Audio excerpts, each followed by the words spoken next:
Good morning, students. Welcome to your e-learning class. So, today we are going to read the next part of the poem. Earlier, in the previous class, we were reading the poem A Ballad of Sir Pratap Singh, and we were reading that this ballad explained the folly of the Hindu caste system. कि ये ਜਿਹੜੀ poem है, ये ਜਿਹੜੀ कविता है, वो हिंदुआ की ਜਿਹੜੀ जाति प्रथा ਦੇ प्रति ਜਿਹੜੀ मूर्खता है वो बयान करती है. We were reading that Sir Pratap Singh was the king of Jodhpur. ਅਸੀਂ पढ़ रहे सी कि ਜਿਹੜਾ एक सर प्रताप सिंह है वो जोधपुर ਦਾ राजा सी. और once a rider came to his palace. एक दिन एक ਜਿਹੜਾ ਘੋੜਸਵਾਰ ਉਹਦੇ महल ਦੇ ਵਿੱਚ ਆਇਆ and he was an Englishman. ਉਹ ਇੱਕ ਅੰਗਰੇਜ਼ ਸੀ. They two became very fast friends. दोनों बहुत अच्छे दोस्त बन गए and they spent most of their time together. और दोनों टाइम अपना इकट्ठा स्पेंड करते ही. But one day his friend Sir Pratap's friend died suddenly and Sir Pratap Singh's heart was filled with sorrow. ਜਿਹੜਾ ਇੱਕ ਦਿਨ ਕੀ ਹੋਇਆ ਕਿ ਉਸਦੀ ਜਿਹੜਾ ਫਰੈਂਡ ਸੀ ਜੋ ਰਾਈਡਰ ਸੀ ਇੰਗਲਿਸ਼ਮੈਨ ਸੀ ਉਸ ਦੀ ਅਚਾਨਕ ਡੈਥ ਹੋ ਗਈ ਔਰ ਸਰ ਪ੍ਰਤਾਪ ਸਿੰਘ ਦਾ ਜਿਹੜਾ ਮਨ ਸੀ ਜਾਂ ਦਿਲ ਸੀ ਉਹ ਦੁੱਖ ਨਾਲ ਭਰ ਗਿਆ. So we will start from here. 3 were there of his race and creed, 3 only and no more. ਤੋ ਜਦੋਂ ਉਹਦੀ ਡੈਡ ਬੋਡੀ ਨੂੰ ਲੈ ਕੇ ਜਾਣਾ ਸੀ ਤਾਂ ਉਸ ਅੰਗਰੇਜ਼ ਦੀ ਕਾਸਟ ਰੇਸ ਕਾਸਟ ਔਰ ਕ੍ਰੀਡ ਕੌਮ ਦੇ 3 ਹੀ ਬੰਦੇ ਉਸ जोधपुर ਦੇ ਵਿੱਚ ਮੌਜੂਦ ਸੀ. 3 only and no more. ਸਿਰਫ ਉਸ ਦੀ ਜਾਤ ਔਰ ਕੌਮ ਦੇ 3 ਹੀ ਬੰਦੇ ਜਿਹੜੇ ਉਹ ਅਵੇਲੇਬਲ ਸੀ ਜਾਂ ਮੌਜੂਦ ਸੀ जोधपुर ਦੇ ਵਿੱਚ. They could not find to bear the dead a fourth in all Jodhpur. ਔਰ ਉਹ ਜਿਹੜੇ 3 ਵਿਅਕਤੀ ਉਹਦੇ ਕੌਮ ਔਰ ਜਾਤ ਦੇ ਸੀਗੇ ਉਹਨਾਂ ਨੂੰ ਚੌਥਾ ਇਨਸਾਨ ਨਹੀਂ ਸੀ ਮਿਲ ਰਿਹਾ ਪੂਰੇ जोधपुर ਦੇ ਵਿੱਚ ਜਿਹੜਾ ਕਿ ਉਸਦੀ ਅਰਥੀ ਨੂੰ ਕੰਧਾ ਦੇ ਸਕੇ. ਡੈਡ ਮਤਲਬ ਡੈਡ ਬੋਡੀ और बेयर मतलब उसको सहारा दे सके. O Maharaj of your good race send us a sweeper here. A sweeper has no caste to lose even by an alien buyer.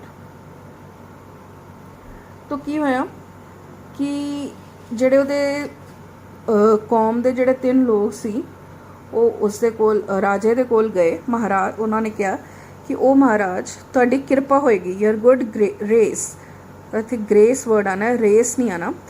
Grace race ਗਲਤ ਲਿਖਿਆ.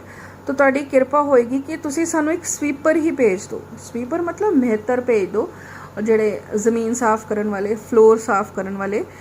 ਕਿਉਂਕਿ a sweeper has no caste to lose even by an alien buyer. ਕਿ ਇੱਕ ਜਿਹੜਾ sweeper ਹੈ ਅਗਰ ਉਸਨੇ ਕਿਸੇ ਵਿਦੇਸ਼ੀ ਏਲੀਅਨ ਦਾ ਮਤਲਬ ਹੈ ਵਿਦੇਸ਼ੀ ਅਰਥੀ ਬਾਇਰ ਦਾ ਮਤਲਬ ਹੁੰਦਾ ਅਰਥੀ ਕਿਸੇ ਵਿਦੇਸ਼ੀ ਅਰਥੀ ਨੂੰ ਕੰਧਾ ਦੇ ਵੀ ਦਿੱਤਾ ਇੱਕ ਸਵੀਪਰ ਨੇ ਤਾਂ ਉਸ ਕੋਲ ਆਪਣੀ ਜਾਤ ਨਹੀਂ ਹੋਏਗੀ ਗਵਾਉਣ ਦੇ ਲਈ. ਕਿਉਂਕਿ ਉੱਥੇ जोधपुर ਦੇ ਵਿੱਚ ਇੱਕ ਕਸਟਮ ਸੀ ਇੱਕ ਰਿਵਾਜ ਸੀ ਕਿ ਜਿਹੜੇ ਹਿੰਦੂ ਲੋਕ ਹੈ ਉਹ ਹਿੰਦੂ ਲੋਕਾਂ ਦੀ ਹੀ ਡੈਡ ਬੋਡੀ ਨੂੰ ਸਹਾਰਾ ਦੇ ਸਕਦੇ ਆ. ਅਗਰ ਉਹ ਆਪਣੀ ਜਾਤ ਤੋਂ ਬਾਹਰ ਜਾ ਕੇ ਕਿਸੇ ਦੀ ਡੈਡ ਬੋਡੀ ਨੂੰ ਸਹਾਰਾ ਜਾਂ ਕੰਧਾ ਦਿੰਦੇ ਆ ਤਾਂ ਉਹ ਆਪਣੀ ਜਾਤ ਜਿਹੜੀ ਉਹ ਹਮੇਸ਼ਾ ਦੇ ਲਈ ਗਵਾ ਦੇਣਗੇ. ਤਾਂ ਇਸ ਕਰਕੇ ਉਹ ਜਿਹੜੇ 3 ਲੋਕ ਸੀ ਉਹ ਉਹਦੇ ਕੋਲ ਗਏ ਰਿਕੁਐਸਟ ਕਰਨ ਕਿ ਸਾਨੂੰ ਇੱਕ ਸਵੀਪਰ ਭੇਜ ਦਿਓ ਕਿਉਂਕਿ sweeper has no caste to lose. ਅਗਰ ਉਹਨਾਂ ਨੇ ਕਿਸੇ ਦੀ ਵਿਦੇਸ਼ੀ ਦੀ ਅਰਥੀ ਚੁੱਕ ਵੀ ਲਈ ਤਾਂ ਅੱਗੋਂ ਰਾਜੇ ਨੇ ਬੋਲਿਆ what need said ਪ੍ਰਤਾਪ ਸਿੰਘ. ਪ੍ਰਤਾਪ ਸਿੰਘ ਨੇ ਕਿਹਾ ਕਿ ਇਸ ਦੀ ਕੀ ਜ਼ਰੂਰਤ ਹੈ. and bowed his princely head. और उसने अपना शाही सिर princely मतलब शाही सिर चुकाया. बो मतलब चुकाया.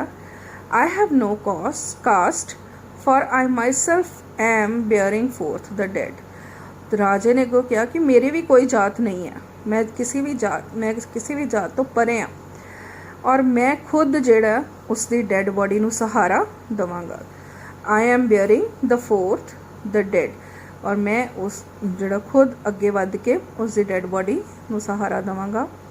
ਉਹ ਮਹਾਰਾਜ ਉਹ ਪੈਸ਼ਨੇਟ ਹਾਰਟ ਬੀ ਵਾਈਜ਼.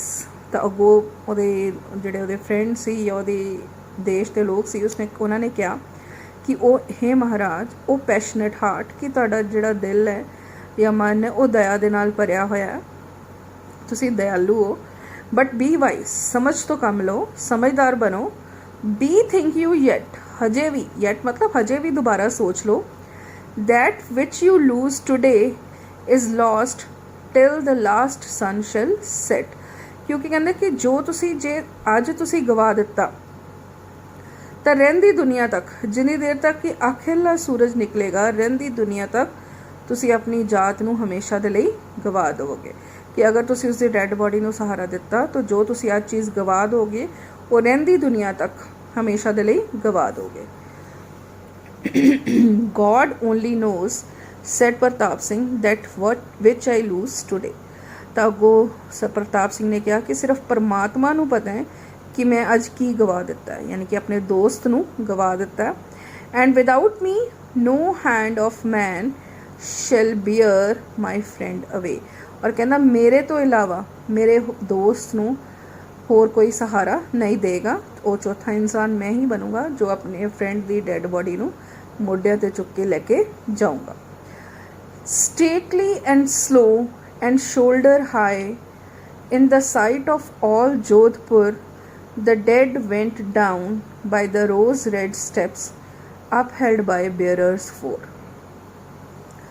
तो स्टेटली मतलब बड़े शाही तरीके नाल, प्रिंसली शाही ढंग नाल, और बहुत होली, और मोढियां ते चुक के, शोल्डर हाई मोढियां ते चुक के, और पूरी जोधपुर दियां अखां दे सामने, उन्हां दी नज़र दे सामने, in the sight of all Jodhpur, the dead went down, उसकी डेड बॉडी नूं नीचे लिआंदा गया, by the rose red steps upheld by bearers four. तो उस ਜਿਹੜਾ ਲਾਲ ਗੁਲਾਬੀ ਮਹਿਲ ਦੀਆਂ ਜਿਹੜੀਆਂ ਪੌੜੀਆਂ ਸੀ ਉਸ ਤੋਂ ਨੀਚੇ ਉਹਨਾਂ ਨੂੰ ਲਿਆਂਦਾ ਗਿਆ ਉਸ ਦੀ ਡੈਡ ਬੋਡੀ ਨੂੰ, ਔਰ ਉਸ ਦੀ ਡੈਡ ਬੋਡੀ ਨੂੰ 4 ਜਣਿਆਂ ਨੇ ਕੰਧਾ ਦਿੱਤਾ ਹੋਇਆ ਸੀ। So this is all about for this class. The rest of the poem will be done in the next video. Thank you.